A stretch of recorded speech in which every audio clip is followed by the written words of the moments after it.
Welcome back to our Dream in the Woods. We're continuing on our BARNDOMINIUM build. We just got the SIP panels, which structural insulated panels, up last weekend. It was a colossal chore.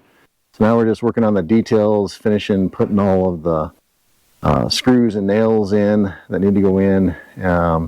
Working on all the 2x8s that need to go in, glued, and then I have one gap I need to fill. I have a long list of things to do. The other thing that's happening is I have my brother Sam, my father-in-law Dean, they're out here today, and they're hanging the zip sheathing on the eave sides.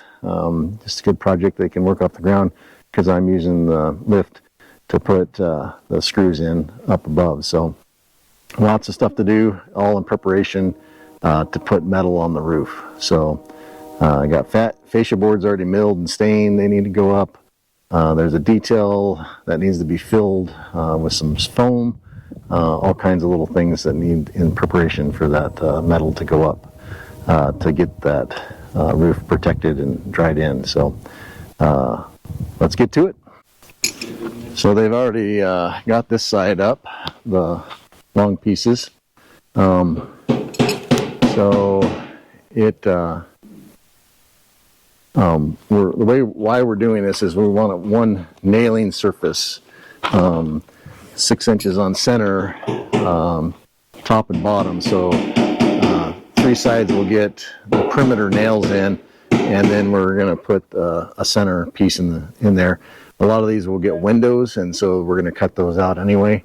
But that's the reason why we're doing it this way. So we're keeping it off that bottom board a 1/2 inch, and then we're going to come back and paint that concrete with some sealant before we trim that out and get it nice and waterproof. So anyway, going good. So they're just having to notch one corner there, putting some nails on the bottom so it hangs, get it nice and level, putting some nails in, then we'll come back through and really put the nails to it. But while we have the help, we'll get the sheets up.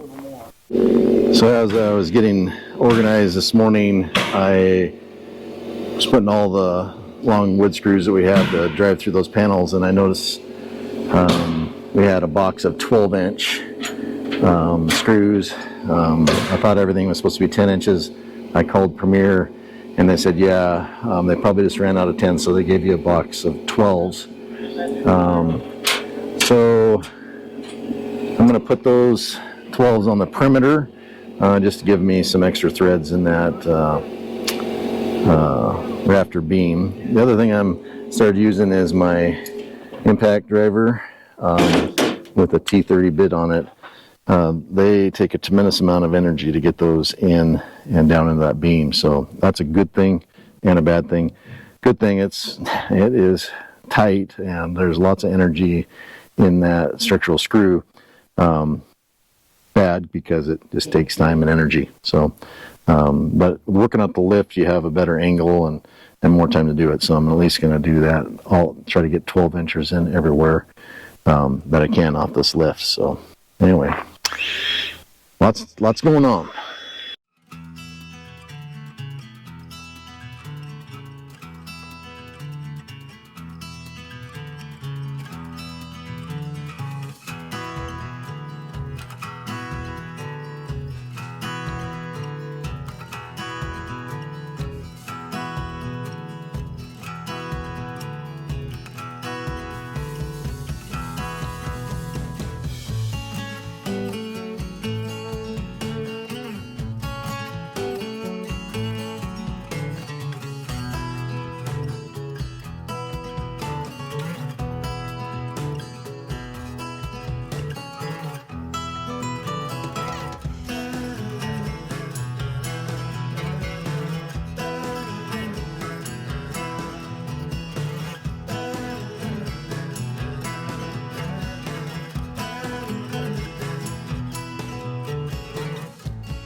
just give you an idea of what it looks like up here.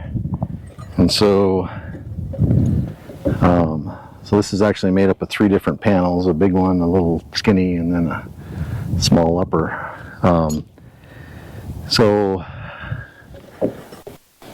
we had put this spline together on the ground, so this is slid up in there, and so I just need to make sure that there's a row of nails there, which kind of looks like there is, and then the big screws that go down in the timber, that centerpiece needs a complement there, and then the outside piece, and then I'm nailing off the spline here.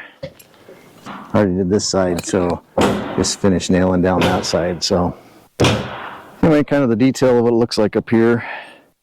The big structural screws are every foot, and then the nails are every 6 inches. All in all, I think it looks pretty good. There is a bit of a lip here, which I think is just going to be the way it is. I don't think you're going to be able to tell that by the time you get the underlayment on there and the metal. Of course, I'd like it perfect, but it looks pretty damn good. So anyway, going at it. Let's see what the ridge line looks like. Pretty straight. I'm just going to show you this using my big impact driver and then a T30 with a 1/2 inch connection there. So that is working very well. I fixed my nailer, DeWalt nailer, so that's working good too. And yeah, just going through things, being careful. All right, so we were out here yesterday.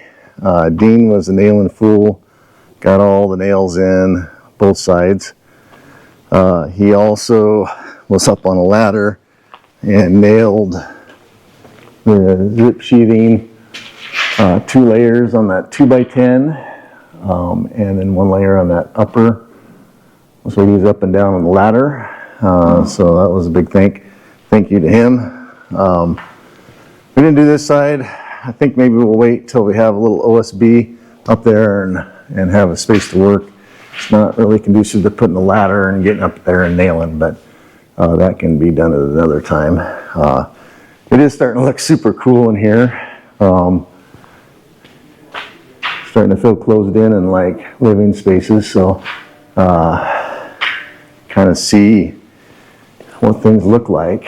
So I'll put the tongue groove ceiling directly on these SIP panels. So that's a finished space that I'll put finished tongue groove. There's electrical runs in those SIP panels, so we can still put lighting up there. And I'm sure we'll be becoming more familiar with that as time goes on. So I was busy up on the roof system installing the rest of the screws, the 10 and 12 inchers, and then nailing the spline where those SIP panel joints come together. And so they're all done. That took a good full day. I finished it yesterday. These structural screws, we used right at about 800 of those. So they're spec'd at every foot, but I at a joint or at the eave or at the gable ends, I decided I'd put them a little closer. So I had the screws to do it.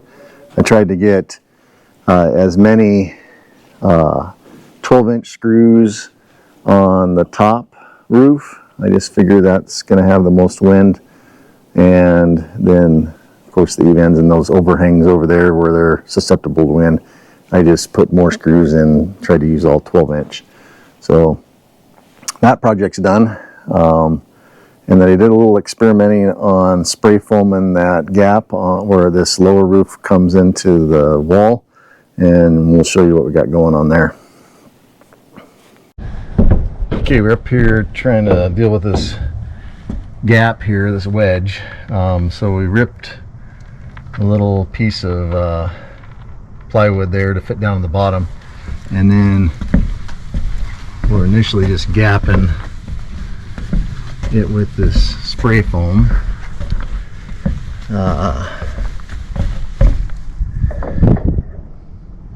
That stuff there. It's going okay. I think it would use a lot of spray foam.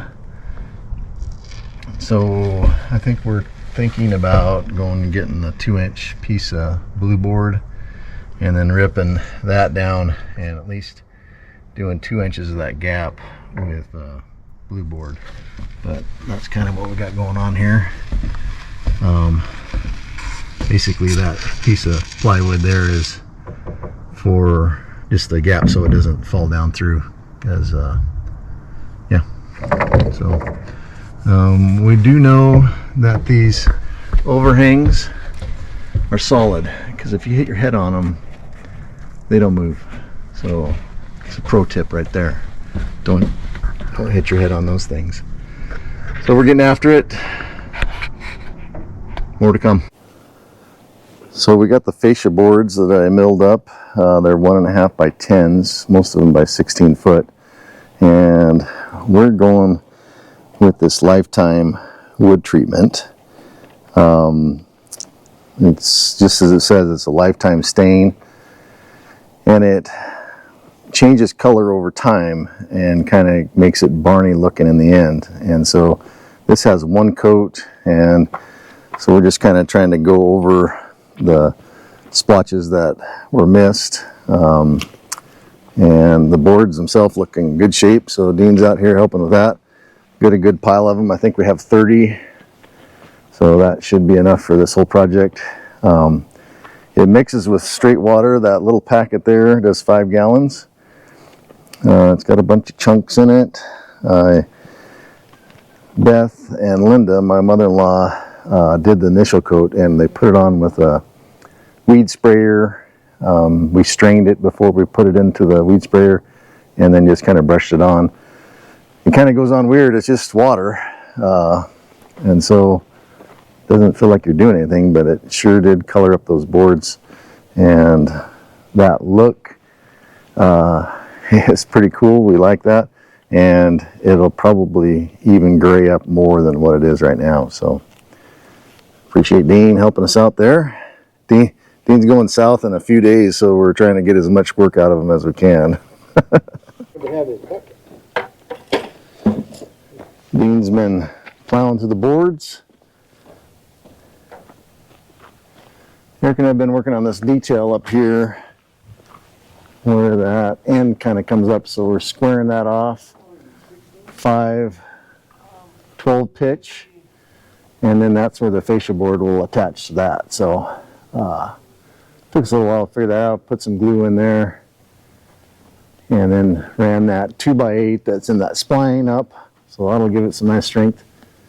But before we put that in, we figured that we need another piece of sheeting below it, and so that's kind of our next project. It's a little dark in here, but man, those boards looking good.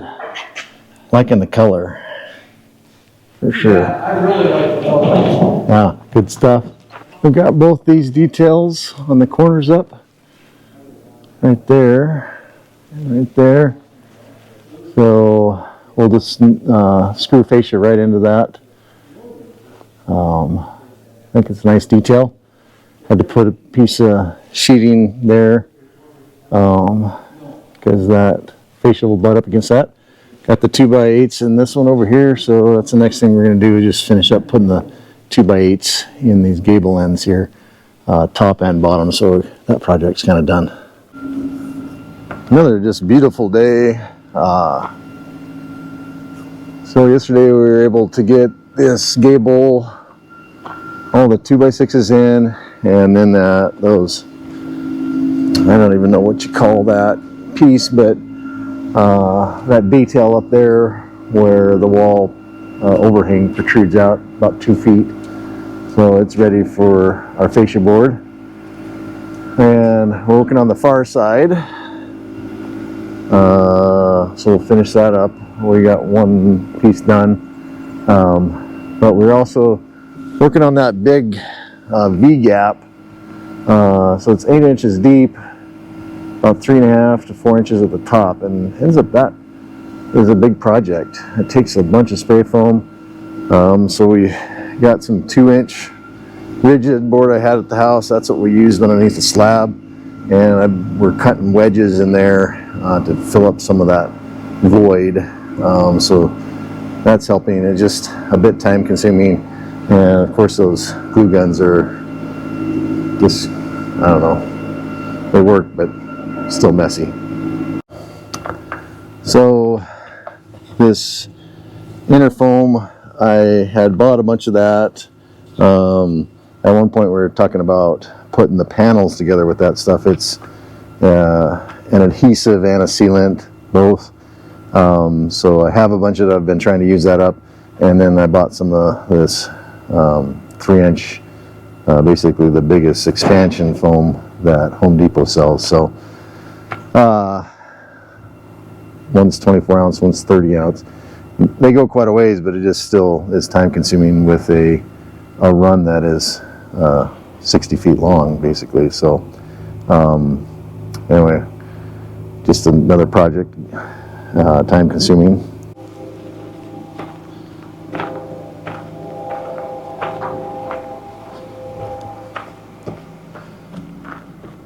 The carnage of spray foam. So there's the detail up there on that overhang. So put fascia board on that one, and then just kind of try to figure out what to do with that one. But we'll put a piece of plywood on those supports there, and then when we decide to put the deck in, we'll decide what kind of board goes on there. So at least we have something to screw to. So looks nice. Starting to really see the space of that deck. I think it's going to be awesome.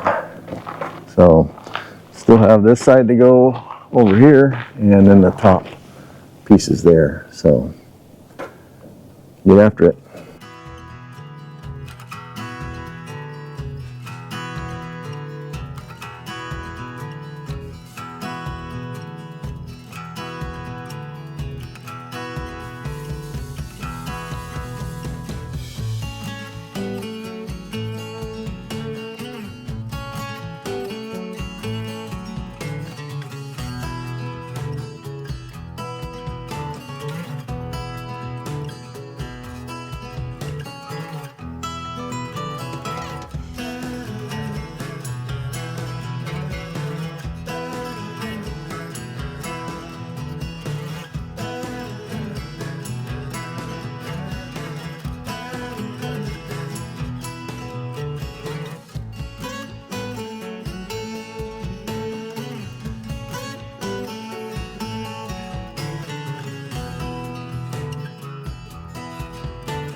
Just a gorgeous day here. We got the void foamed. It just needs to be cut out once it cures all the way. So both sides are done. Both gable sides are done, including the little pieces that we needed for the deck. So that's good news. What's not good news is we're running out of time, and weather is coming. So I went up and got these 2 big tarps. I had those tarps last year. We covered the slab up. So I think that is enough to do the upper section. We're going to get that up there, and then I have 2 pieces of plastic for the 2 side wings. I hate doing that. Hate and love doing it both, because it feels like we're going backwards by spending time doing this and covering it up. But forecasted for about a ½ inch of rain in 3 days, and then that's the day I have off, and the metal is actually coming that day, and then another ½ inch next weekend. So, and I work next weekend, so I want to protect that OSB as best I can, and that's what we're going to do.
Well, here's the final product after tarping the top and then putting plastic on the side pieces.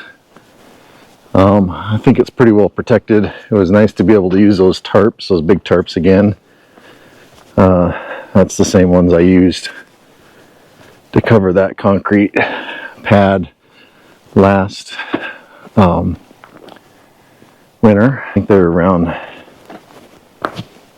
I don't know, 42 feet long or something like that. So anyway, not too bad. Hate doing that. I wish I was moving forward. This seems like a step back, but definitely getting weather in the next week, and so is what it is. Always seems a little anticlimactic after having a big project like the SIP panels go up, and then you're back to your normal crew and things, and there's lots of little details to do. It just it doesn't seem like you're making any progress, but we did, and you just I gotta remind myself of that it's going as fast as we can do it, and we're trying to put out some quality work. So anyway, looking at the weather, might be calling in some extra help for getting the metal up. Metal gets delivered in a couple days, and so all the pieces will be here. Still have to put the fascia on, but other than that, it's fairly close to getting ready to have metal. So I want to apologize for the sound. Haven't figured out this mic system. I bought a new fancy mic, and I thought I knew how to run it, but I just need to do more research to see if I can get that to be on both channels when people are listening to headphones. So I am aware of it, and Beth's definitely aware of it, and we're trying to fix it. So apologize for that, but keep with us. We'll try to get it solved. That's going to do it for this video. So appreciate everyone watching. Make sure you hit like and subscribe and keep the channel going, and we'll catch you in the next video. Have a good evening.